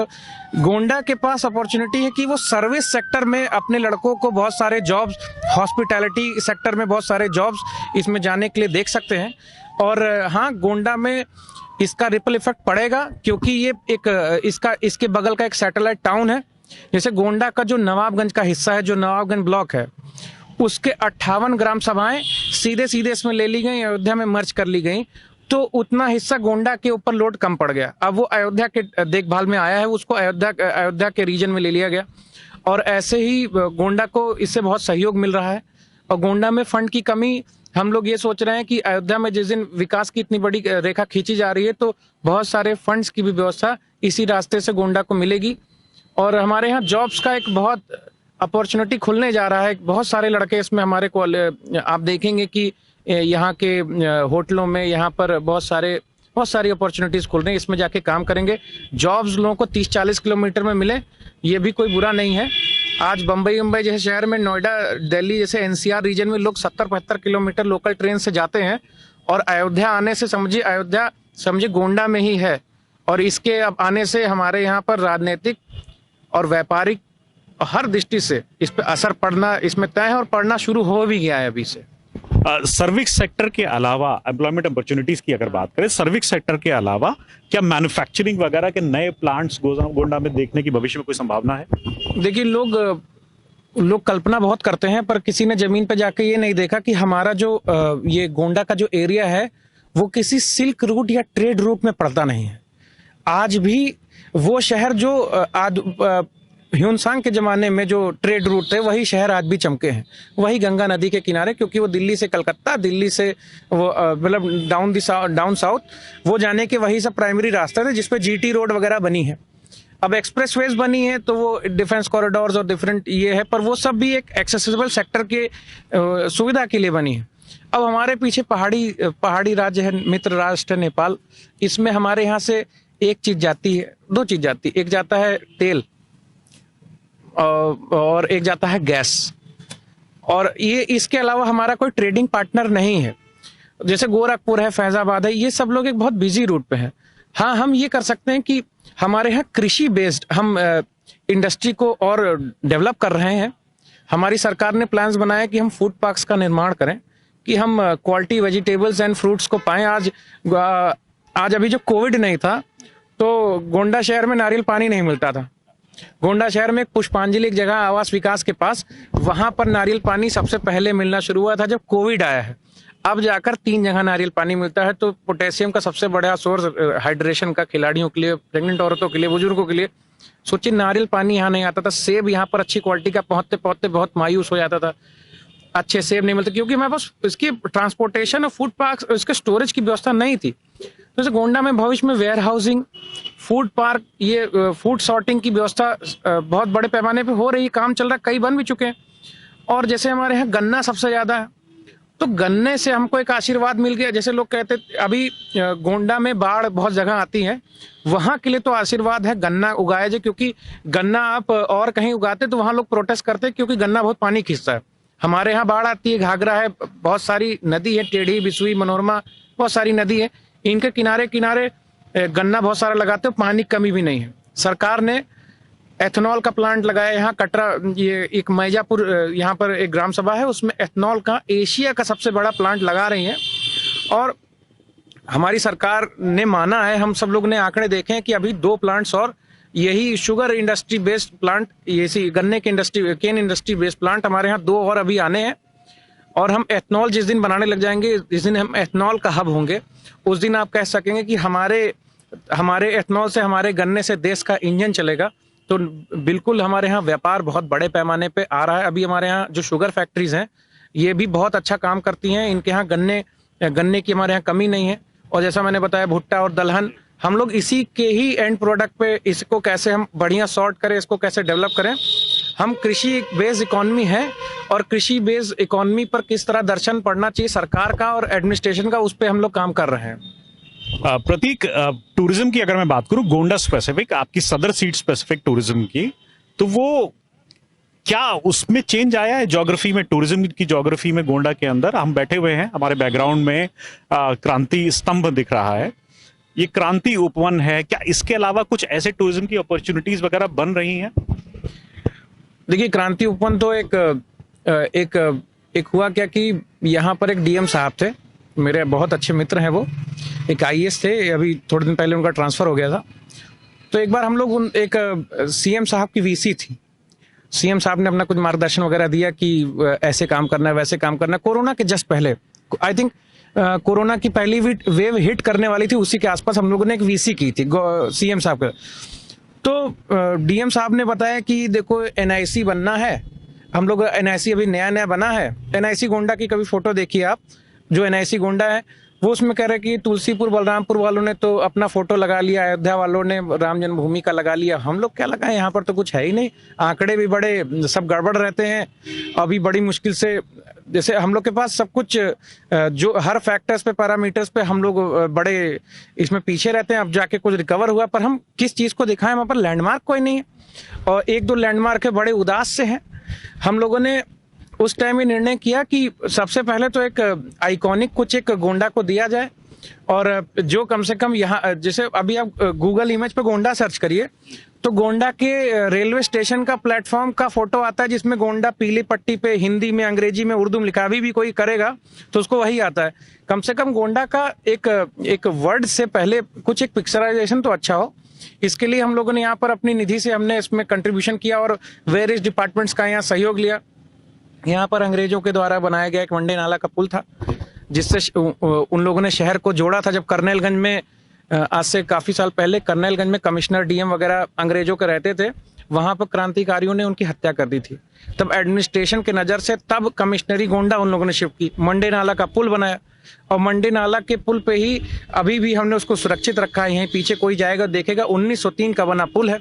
हमको ये पता था कि ये ट्रैफिक को सपोर्ट नहीं कर सकता, हम लोगों ने साइड में 4 लेन बनाई और इसको हेरिटेज की तरह इसको प्रिजर्व कर लिया, और उस पूरे बड़े एरिया को हम लोगों ने यहाँ के राजा देवी बख्शी वीर क्रांतिकारी हैं, उनके नाम पर बहुत सारे यहाँ पर मॉन्यूमेंट्स है, जिसका अभी जिसको प्रिजर्व कर रहे हैं हम लोग, उसको दुरुस्त कर रहे हैं। उनके नाम पर हम लोगों ने इस भूमि को एलोकेट किया, और भारत के हमारे और खासतौर से हमारे उत्तर प्रदेश के जो बहुत सारे क्रांतिकारी थे, ऐसे 8 क्रांतिकारियों को जो गवर्नमेंट के उसमें जिनको भारत सरकार ने आज़ाद होने के बाद यह माना कि इन राजाओं का या और इन वीर सपूतों का योगदान है, हम लोगों ने उनके नाम पर एक क्रांति उपवन को किया, ताकि ये जैसे इससे वोट्स नहीं मिल रहे हैं, इससे गर्व होता है कि हमारा शहर सुंदर है। मुझे बहुत अच्छा लगता है कि जैसे कुछ हम लोग के पास प्रोजेक्शन के लिए कुछ है भविष्य में टूरिज्म के लिए। मैं खुद मानता हूँ कि अभी हमारे पास जैसे कोई रिश्तेदार आ जाए तो घुमाने के लिए हम लोग उनको अयोध्या, छपिया या घाघरा नदी, जंगल, पर हम अभी शहर में नहीं घुमा पाते हैं, क्योंकि अभी तक हम लोगों ने अर्बनाइजेशन पे काम ही नहीं किया। अर्बनाइजेशन में ई कॉमर्स के लिए कैसे बहुत सारे ई कॉमर्स के लिए काम होना चाहिए, ये दुकानों को कैसे बढ़िया व्यवस्था देनी चाहिए, और वैसे ही हम लोगों ने टूरिज्म पे कभी सरकारों ने काम नहीं किया। सरकारों ने छोटे छोटे पार्क्स बनाए हैं पिछली सरकारों ने, पर उन्होंने पार्किंग स्पॉट्स के बारे में कभी चिंता नहीं की। आज गोंडा में कम से कम 6 अंडरग्राउंड पार्किंग स्पॉट पे हम लोग प्रोजेक्ट बनाए हुए हैं। बहुत सारे पार्कों को हम लोग दुरुस्त कर रहे हैं। एक यहाँ पर सगरा तालाब है, उसमें योगी जी ने कमिट किया है कि लगभग 17-18 करोड़ रुपए देकर उस पर ऐसा पार्क बनाएंगे कि एक बार में कम से कम 2-3 हजार लोग उसमें घूम सकें। तो जहां आज एक भी स्थान हमारे पास घूमने के नहीं है, ये तो लैंडमार्क है। आप देख रहे हैं साइड से ट्रैफिक आराम से निकल रहा है, ये एक लैंडमार्क है।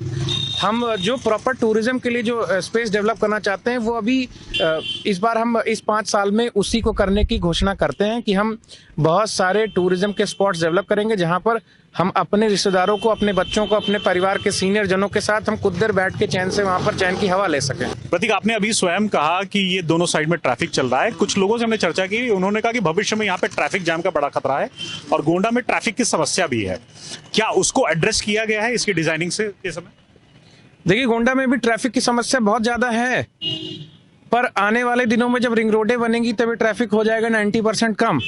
आज अभी देख रहे हैं बड़ी गाड़ियों के लिए निकलने का ये रास्ता है, ये रास्ता वाइड किया गया है, 4 लेन है। पहले तो सिंगल रोड था, एक जर्जर पुल था जो कभी भी गिर सकता है, इसको प्रिजर्व करना पड़ा हम लोग को, उसको स्ट्रेंथन करना पड़ा। अभी गोंडा लगभग 5 जिलों से मतलब 5 जिलों से कनेक्ट कर 4 जिलों के 5 स्थानों से कनेक्ट करता है। उतरौला, बलरामपुर, बहराइच, अयोध्या, और इधर ऐसे 5 रास्ते हैं मनकापुर की तरफ जाने का। ये इधर 5 रास्ते हैं। इनमें जो सरकार ने अच्छी रोडें बनाई हैं, इसमें रिंग रोड नहीं है। हम लोगों ने, मैं ये गर्व के साथ बताना चाहता हूँ कि ये जो 5 जिलों को, ये 5 जो स्पॉट्स को जो सड़कें जा रही हैं वो 4 लेन और 2 लेन से तो कनेक्टेड हो ही गई हैं। अब इनको आपस में कनेक्शन करने के लिए हमने शहर से कुछ दूर एक प्रोजेक्शन बनाया था कि फेज 1 में हम लोग इनको एक इनर रिंग रोड से कनेक्ट करेंगे, जिसपे 40% काम हो चुका है। आज बेलसर रोड एक हमारे यहाँ रोड है, और एक ये गोंडा रोड है, ये गोंडा बहराइच की जो रोड है, ये रोड है, इसमें कनेक्टिविटी बन चुकी है। आज उतरौला, बलरामपुर, बहराइच रोड को पीछे से एक रिंग रोड कनेक्शन शुरू हो गया है, उस पर टेंडर हो गया, काम लग चुका है।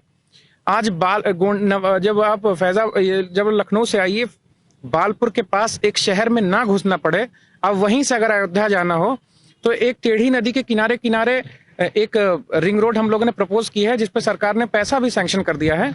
तो फेज 1 में इन 5 रोडों को जोड़ने के लिए हमने 40% प्रोग्रेस हो चुकी है हमारी, सब पे टेंडर हो चुका है, काम हो चुका है। और जोन 2 में इन सारी 4 लेन सड़कों को, जो NH हैं, कई सारी NH हमारे यहाँ गुजर रही हैं, जैसे ये जो लखनऊ से जो रोड आ रही है, इसको हम लोग गोंडा वाली रोड से 4 लेन से मिलाने वाले हैं। लेफ्ट तरफ मेरे, जैसे हम इशारा कर रहे हैं, मेरे गोंडा के लेफ्ट तरफ से, जो तरफगंज के साइड से, वहां से इनको 4 लेन से मिलाएंगे। और एक राइट साइड से भी एक 4 लेन मिलाएंगे, जो गोंडा की आउटर रिंग रोड बन के जाएगी, जो कि बलरामपुर, बहराइच, ये सब रोड को कनेक्ट करते हुए एक आउटर रिंग रोड बनाएगी। तो हमारे गोंडा में अभी फेज 1 में ये ring road, inner ring road पे काम चल रहा है, काफी इसमें टेंडर हो गया, मैं कहता हूँ 40% काम हो चुका है। और जोन 2 में हम ये रिंग रोड, जो 4 लेन की रिंग रोड है, हम इस पे काम कर रहे हैं, और सरकार ने इन सब एरिया को सेलेक्ट कर लिया है, और बस हम लोग बजट का वेट कर रहे हैं। बजट आते ही इस शहर में ट्रैफिक हम एकदम मिनिमम कर देंगे। प्रतीक, बन रहा है, चल रहा है, आएगा, 5 साल में आया क्या है? 5 साल में हमने गोंडा के दाग को धोया है। अब हम लोग क्लीन स्लेट हुए हैं। अभी तक जो पैसा आता था उसका हिसाब नहीं दिया था। अभी तक यहाँ कोई खाता बही, ledger, profit loss, balance sheet, जिला का कुछ अपडेट नहीं था। यहाँ पर खोया ज्यादा था। पहले तो बराबर सब कुछ हुआ है कि अब खोना बंद हुआ है। अब इस सरकार में पाना शुरू हुआ है। हम लोगों ने बहुत सारी जो सड़कें बताए, 40%, 30%, हम लोगों ने, जैसे देखिए कोरोना आया तो उस समय हम लोगों ने अपने हेल्थ सिस्टम को कितनी जल्दी डेवलप कर लिया। शिक्षा नीति मोदी सरकार ने उस पर लगातार काम करे, तो हमारे यहाँ एजुकेशन में कितना चेंजेस आए हैं। आया ये है कि लोगों में विश्वास आया है, और जब से भारतीय जनता पार्टी सरकार बनाई है, यहाँ पर काम करने लगी, तो खोना और बर्बाद होना बंद हो गया है। हम लोग रिस्पॉन्सिबल लीडर्स हैं, हम लोग की रिस्पॉन्सिबल पार्टी है। हम लोग कहते हैं कि मेरा खाता बही है सबसे सही। यही मेरा नाता है, कि यही मेरा नारा है कि मेरा जो हिसाब किताब होगा वो नंबर 1 पे होगा, सबसे स्वच्छ होगा। और जब भी मेरे खाता बही को देखा जाएगा तो ये पाया जाएगा कि हम लोगों ने यहाँ पर इसकी कितनी सुरक्षा और कितने विश्वास से इस पर काम किया है। हम ये चीज गोंडा को जो दिए हैं, इसी वजह से गोंडा में इतना अच्छा माहौल है। समाजवादी पार्टी का आरोप है कि गोंडा की बहुत सारी सड़कें उनकी देन है, तो आपको क्या लगता है कि इसमें कितनी सत्यता है? अरे भाई, ऐसे तो मैं बताऊं तो एक दिन गोंडा में बुलेट ट्रेन भी चलने वाली है। आज से 10 साल बाद, 12 साल बाद, हर जगह एक मैग्नेटिक वाली, वो मैगलेव जैसे होती है, वैसे ट्रेन चलेगी। तो घोषणा करके क्रेडिट ले लें। मैं एक बात बताना चाहता हूँ कि जैसे कुछ सड़कें बनी हैं, 2-1 सड़कें जिन पे इनको लगता है कि इन्होंने बड़ा तीर मार दिया था, छक्के तीर मार दिया था। जैसे तरफगंज से इन लोगों ने गोंडा के लिए एक रोड बनाई, पर उसकी क्वालिटी हमारे रिन्यूअल से भी, मतलब हमने जब रिन्यूअल उस पर किया 5 साल बाद, तो जो उन्होंने फाउंडेशन में जो क्वालिटी बनाई थी उनसे अच्छी थी। अभी जो मेरी बात सुन रहे होंगे, अगर कटहा घाट से कटरा जाते होंगे, ये लोग उसका बहुत क्रेडिट लेते कि हमने बनाया है। हाँ, बनाया होगा, बहुत अच्छा है, धन्यवाद। और भी काम बनाने चाहिए थे। और उस पर जो हम लोगों ने अब 5 साल बाद जो रिन्यूअल किया उसको, तो लोग कह रहे हैं कि ये बनी सड़क से भी बहुत अच्छी बनी है, ऐसे ही बनना चाहिए था। इन लोगों ने सड़कें बहुत बनाई। जब मैं विधायक हुआ 2018 के फरवरी में, इसी महीने में, जब 17 में विधायक हुए, 18 में ही हम लोगों ने शहर की 17 सड़कों पर इन लोगों ने RCC बनाई थी। RCC में 20 साल तक पैसा नहीं आना है, इन लोगों ने मारा धज्जी उड़ा दिया उसका, सड़क पर सड़क बना दिया। और इतनी पुअर क्वालिटी की बनाई कि हम लोगों को कैसे कैसे पापड़ बेल के उसके ऊपर हम लोगों ने उसको रिपेयर और मेंटेन किया है। इन्होंने बनाया बहुत, इनको कुछ कम बनाना चाहिए था। ये झोपड़ी का खून इन्होंने जो महलों में भरा है, जैसे भूखे पेटों को देशभक्ति सिखाने वालों, भूख इंसान को गद्दार बना देती है। ये लोग खुद भी भूखे थे और दूसरे को भी भूखा रखते थे, और केवल इन्होंने अपने राष्ट्र के साथ, अपने जॉब के साथ इन लोगों ने गद्दारी की थी। और आज उसी का सजा पब्लिक ने जब इनको दिया है तो रोते रोते मुंह छुपाते घूम रहे हैं। प्रतीक, आपके गोंडा सदर विधानसभा में कई संप्रदाय, जाति, धर्म के लोग रहते हैं। यहाँ कायस्थ भी हैं, ठाकुर भी हैं, ब्राह्मण भी हैं, मुस्लिम भी है। एनडीए सरकार की बहुत सारी policy based decisions, uniform civil code जिसकी परिकल्पना की जा रही है, धारा 370 हटाना, 3 तलाक, ऐसे मुद्दों और ऐसी अचीवमेंट्स के बाद आपको क्या लगता है कि प्रतीक को क्या सारे समुदायों का सपोर्ट मिलेगा? मुझे सारे समुदायों का सपोर्ट मिलता है, और मैं एक व्यक्ति और एक जात पर मैं फोकस नहीं करता हूं। मैं राष्ट्र की सेवा करने निकला हूं। मेरे लिए गोंडा की 6 लाख जो जनता है वो मेरे लिए पूजनीय है। वो मेरे फादर और मदर के जैसी ही है, मेरे दोस्तों के जैसी ही। और मैं ये जानता हूं कि मुझे जब यहाँ से विधायक बनाया गया तो मैं सबका विधायक हुआ। जिसने मुझे वोट नहीं दिया उसका भी हूं मैं। और आज आप देखते होंगे कि बड़े पैमाने पर जो लोग मुझे अब ज्वाइन कर रहे हैं, मेरी स्थिति पहले से इसलिए अच्छी हुई है क्योंकि मैंने किसी को तंग नहीं किया। जिसने मुझे वोट नहीं किया था, मैंने उनका भी सुनवाई न्याय के लिए किया है, और लोगों ने बड़ी संख्या पे मुझे विश्वास किया है। मेरे इस मिशन में वो लोग जुड़ रहे हैं कि हम लोग सबका साथ, सबका विकास करें। और इसीलिए गोंडा की 7 सीट से, और खास तौर से गोंडा विधानसभा को हम बड़े बड़े लक्ष्य से जीतेंगे। और इसके जीतने के साथ साथ हम योगी जी की सरकार बनाएंगे जो 350 को पार करेगी। प्रतीक, आप ऑनलाइन पे बहुत एक्टिव रहते हैं, सोशल मीडिया पे बहुत एक्टिव रहते हैं। आपके बहुत सारे लोग हैं जो आपसे कनेक्टेड रहते हैं सोशल मीडिया के माध्यम से, और आपकी तारीफ करते हैं कि आप सोशल मीडिया में जवाब देते हैं लोगों की बातों का और उनके कमेंट्स का जवाब देते हैं। लेकिन कुछ लोग ऐसे हैं, बहुत सारे लोग, गोंडा की ग्रामीण जनता है, आंचलिक क्षेत्रों में रहती है, जो कि ऑनलाइन मीडिया से उतनी कनेक्टेड नहीं है, टेक सेवी नहीं है। ऐसे लोग आपसे संपर्क कैसे कर सकते हैं? देखिए, इंटरनेट एक गोल्ड माइन है डेटा की। अभी इस गोल्ड माइन को लोग हार्नेस करना समझते नहीं। अभी लोग केवल इसको मनोरंजन के लिए देख रहे हैं। भविष्य में इंटरनेट का लोग और उपयोग करें। मैं तो चाहता हूं कि जैसे अभी देखिए हम लोग का नामांकन होने वाला है, नामांकन भी हम लोग पेपरलेस कर रहे हैं, ऑनलाइन कर रहे हैं। अब ऐसा नहीं कह सकते कि मुझे करना नहीं आता तो मैं नामांकन कोई ना कर पाए, ऐसा बिल्कुल नहीं है। आज लोग टेक्नोलॉजी से जुड़े हैं, और मैं नए जमाने का आदमी हूँ। मैं देखता हूँ कि लोगों को टेक्नोलॉजी का लाभ मिल सकता है। टेक्नोलॉजी, भाई मशीन्स बनाई गई आदमी का काम सरल करने के लिए। जो जैसे 4 आदमी डोली पर लेकर एक लड़की को जा रहे हैं, दुल्हन को जा रहे हैं, और गाड़ी में एक कोई परिवार के जा रहे हैं, तो समझिए कि जो काम 20 आदमी नहीं कर सकते वो एक गाड़ी कर सकती है। तो मशीन और टेक्नोलॉजी का जो इस्तेमाल है वो मैं उसको प्रमोट करता हूँ, और भविष्य में और भी इसको हम और ग्राउंड लेवल पर पहुँचाएंगे। मुझसे, मेरे लिए ये सोशल मीडिया एक सुविधा है जिससे ऑलरेडी लाखों लोग मुझसे जुड़े हैं। अब ये इंटरव्यूज, मैं एक आदमी से अपनी फीलिंग नहीं शेयर कर सकता, पर यही इंटरव्यू अभी जब मोबाइल पे देखा जा रहा है, लोग देख रहे हैं, बिट्स एंड पीसेस में लोग इसकी कटिंग देख रहे हैं, तो मेरा सरकार का, हमारे गोंडा का काम इसी से हो रहा है। और भविष्य में ये टेक्नोलॉजी का इस्तेमाल और बढ़ेगा, और इसको हम ग्रेटर गुड की तरफ और ले जाएंगे। ऑफलाइन बहुत लोगों का, जैसे जो हमसे सोशल मीडिया पर संपर्क नहीं कर पाते, उसके पहले वो ये देखें कि 90% वॉल्यूम हमसे सोशल मीडिया के थ्रू ही जुड़ा है। अब 10%, 20% एक बहुत कम नंबर है जिसको हम लोग को फिजिकली मिलना पड़ता है, फोन से मिलना पड़ता है, और ये बहुत ईजी है।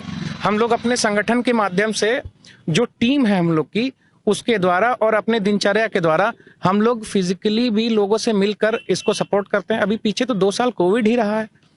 सोशल डिस्टेंस बनाना, ये सब बनाना, हमको तो सोशल मीडिया से बड़ा हेल्प मिला है अपने प्रचार प्रसार करने में, और लोगों से सहयोग लेने में हमको बहुत योगदान मिला है। लोगों से मिलते रहेंगे, उनकी सेवा करते रहेंगे, और जो भी उनके दुख तकलीफ होंगे उससे अनुभव करके उनके भावी पीढ़ी को ये तकलीफ और वेदना ना झेलनी पड़े, इसके लिए भारतीय जनता पार्टी काम कर रही है। प्रतीक, अब अंतिम 1-2 सवाल आपसे। इससे मैं सदर का गदर कहूंगा। गोंडा विधानसभा सदर का ये गदर है।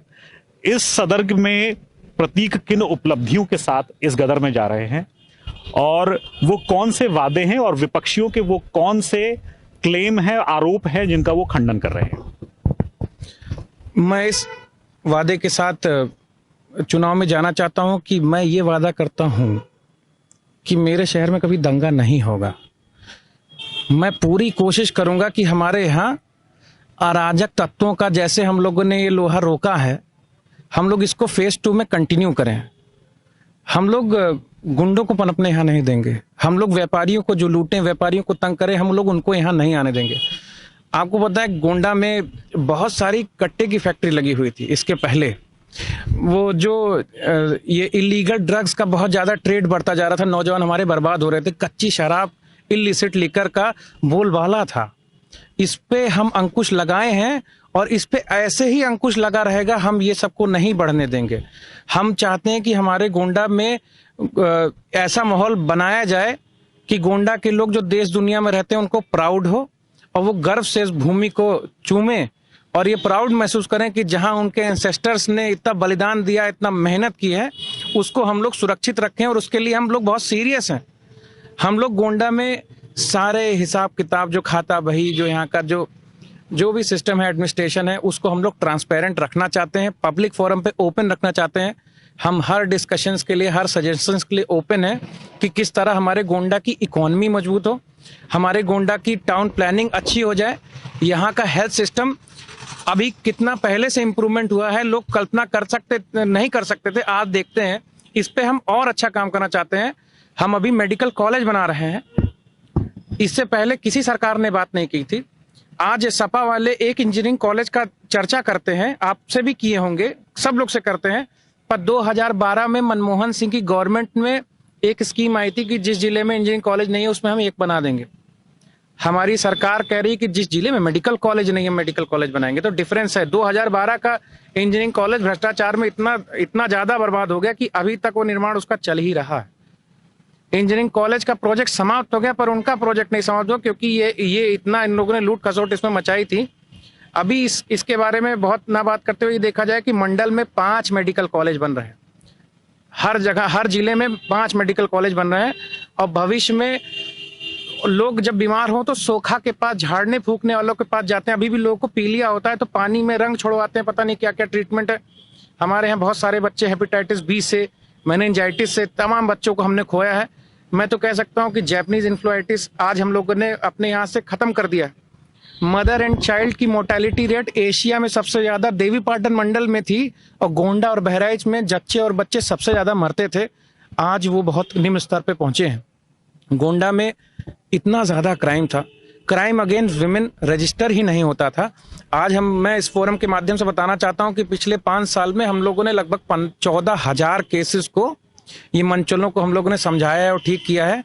और गंभीर प्रकरण जो औरतों के खिलाफ होते थे उसमें बहुत कमी आई है, मतलब एक पूरे डिजिट की कमी आई है। जैसे पहले बहुत सारे ये रिपोर्ट होते थे, अब हम लोग इस पे इतना सख्त हुए हैं कि इसमें बहुत हम लोगों ने कंट्रोल पाया है और क्राइम अगेंस्ट वुमेन बहुत इम्प्रूव हुआ है, इसमें बहुत रिलीफ हुआ है लोगों को। और हम लोग यही व्यवस्था हम लोग सुनिश्चित कर रहे हैं कि जैसे राम राज की जो परिकल्पना योगी जी अपने मंचों से कहते हैं, ये केवल धार्मिक मामला नहीं है, ये आज़ादी से जीने का, व्यापार करने का और परिवार के साथ रात में सुरक्षित सोने के एहसास को ही रामराज की परिकल्पना है। और इसकी शुरुआत उत्तर प्रदेश में योगी जी ने और मोदी जी के आशीर्वाद से की थी और गोंडा में हम लोग इसको पृथक कर रहे हैं। और हम लोग इसी को अपना मैनिफेस्टो मानते हैं कि सबका साथ करेंगे, सबका विकास करेंगे, सबके साथ विश्वास से रहेंगे और गोंडा को स्वावलंबी बनाकर 2022 से हम लोग इसको देश की अग्रणी भूमिका में कैसे इस गोंडा को हम लोग इस माटी को पहुंचा सकें, हम लोग इस पे काम कर रहे हैं और इसी पे काम करेंगे। यही हम लोग का मिशन है। प्रतीक, अब आखिरी सवाल आपसे मेरा, 10 मार्च को डब्बे खुलेंगे, 10 मार्च को ईवीएम्स में काउंटिंग होगी, प्रतीक क्या अपेक्षा करते हैं?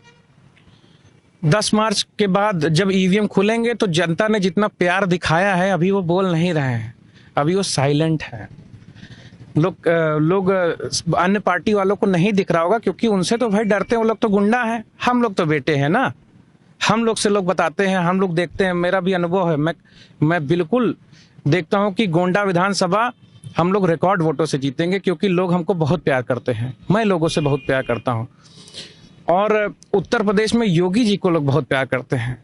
आज देश का बच्चा मोदी जी को अपने गार्जियन जैसा प्यार करता है। लोग जैसे मोदी जी को, योगी जी को अपना गार्जियन मानते हैं। जैसे ये नहीं कि केवल कि मैं पॉलिटिशियन हूं, उनके फैमिली से, उनके इसमें जैसे पार्टी से हूं, तो मुझे बिल्कुल अपने वजह से गार्जियन की फीलिंग आती है।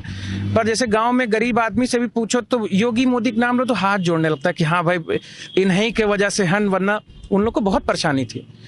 10 मार्च को जब डब्बा खुलेगा तो हम और आप फिर मिलेंगे, और तब आप मुझसे पूछिएगा कि अब आप क्या काम करने वाले। फिर हम आपके साथ भारतीय जनता पार्टी का भी मैनिफेस्टो जारी होने वाला है, अभी जारी नहीं हुआ, वरना हम उसके बारे में बात करते। तब हम आपसे बात करेंगे कि जो भारतीय जनता पार्टी ने आगे 5 साल का जो मार्गदर्शन का प्लानिंग किया है, हम लोग इसके लिए किस तरह काम करेंगे। और मैं जनता को बहुत धन्यवाद देना चाहता हूं कि इन लोगों ने अच्छा को अच्छा कहा और बुरा को बुरा कहा। ऐसे ही अच्छे को अच्छा कहिए जब तक वो अच्छा है, और बुरे को बुरा कहिए जब तक वो बुरा है। ये देश हमारा बहुत आगे पहुंच जाएगा। और मैं आपके इस चैनल के माध्यम से अपने सभी आपके श्रोताओं को मैं धन्यवाद करता हूं कि बहुत विश्वास लोग मुझ पे कर रहे हैं। मैं 5 साल पहले जब लड़ने आया था, मुझे तब का सीन और आज का सीन में इतना परिवर्तन दिख रहा है कि मेरा जैसे अपना मुझे इनके प्रति समर्पण बढ़ गया है कि मुझे और किस तरह से मैं सर्विस करूं कि ये वाला जो मजा मुझे इस बार मिल रहा है और ज्यादा मजा मुझे अगली बार मिले। और मैं बहुत आनंद में हूं, मुझे कोई मेहनत नहीं पड़ रही है। कोई कहे कि मैं बहुत ये कर रहा हूं, मैं बिल्कुल बहुत आराम से हूं। मैंने तो भाई 5 साल तक जो सेवा की है लोगों की, जो मेरा इंटरेक्शन हुआ है, जो मैंने सर्विस दी है, मैंने जो ये पूरे अपने प्रोसेस की जो डॉक्यूमेंटेशन के थ्रू मैंने प्रूफ किया है कि नौजवान जब चुन के आते हैं तो वो डिफरेंस लाते हैं। और मैं तो जैसे कहूँगा कि लोगों का बहुत ये सटीक है कि गोंडा में प्रतीक है। बहुत बढ़िया। प्रतीक, आपके विपक्षियों का वादा है 300 यूनिट फ्री बिजली, क्या ये स्टैंड करेगा इस चुनाव में? अरे अखिलेश जी से पूछे 24 घंटे में, हफ्ते में कितने घंटे होते? 24 घंटे जोड़ के होते 720 घंटे। मेरा दावा है, उठा के पहले देखा जाए कि 300 आवर्स पर वीक का बिजली नहीं ये दे सकते थे। खुद मेरा घर 1 हफ्ते दिन में और 1 हफ्ते रात में हम लोग रहते थे। ये होता था कि जनरेटर चलाना पड़ेगा 1 हफ्ते रात में 1 हफ्ते दिन में। तो यहाँ के लोगों को याद है अब इन्वर्टर की सेल्स कम हो गई है। आप फ्री उरी दीजिए ना दीजिए वो तो आपका खैरात है, आपको खैरात बांटने की, खैरात लूटने की हैबिट है। हम कह रहे हैं कि हम बिजली 24 घंटा देना चाहते हैं। आज हमारे यहाँ शहर में 24 घंटा दी जा रही है, 18 से 22 घंटा गांव में दी जा रही है। हमारा टारगेट है कि गांव में भी हम 24 घंटा बिजली दें। ये फ्री उरी के चक्कर में कहाँ पड़े हमारे यहाँ जो बिजली, ये लोगों को जानना चाहिए कि ये वही सरकार है जो ये चीनी मिलों से 7.5 रुपए में बिजली तब खरीद रही थी जब ये नेशनल ग्रिड का प्राइस 2.5 रुपए था। आज 3.5 रुपए है, तब भी ये 7.5 में इन्हीं का अनुबंध योगी जी को तोड़वाना पड़ा। तो जब आपके 1 यूनिट में 5 रुपए ये चुरा रहे थे, तब आज ये 300 यूनिट जो फ्री देंगे वो चुरा के ही देने का प्लान बनाए हैं। ये बिल्कुल ट्रांसलूसेंट सरकार थी इनकी, ये बेईमान सरकार थी, भ्रष्ट सरकार थी। और इसका जवाब लोगों ने योगी जी को, हम सबको चुन के 17 में दिया है। और दोबारा मुझे जो यहाँ पर प्रत्याशी बनाया गया है और दोबारा जितना जनता ने यहाँ पर लोगों को, हम सबको समर्थन दिया है, ये स्टैंप है, ये प्रूफ है कि लोग हमसे इसलिए प्यार करते हैं क्योंकि हम लोग बंदे ठीक हैं। 32 साल के युवा प्रतीक, 5 साल बढ़ के 27 साल में रिकॉर्ड बनाने वाले, विधानसभा में जाने वाले प्रतीक 5 साल आगे बढ़ चुके हैं, आज 32 साल के हैं। प्रतीक प्रेजेंट, पास्ट और फ्यूचर तीनों की बात करते हैं, विजन लेके चलते हैं, सरकारी योजनाओं का लाभ लोगों को बता रहे हैं और अपनी पर्यटन जैसे मुद्दे, सड़क बिजली पानी जैसे मुद्दों पे फाइट कर रहे हैं। अब आप सब हमें बताइएगा कि क्या आपको लागत है नीक प्रतीक? देखते रहिए Gonda post. Thank you. Thank you.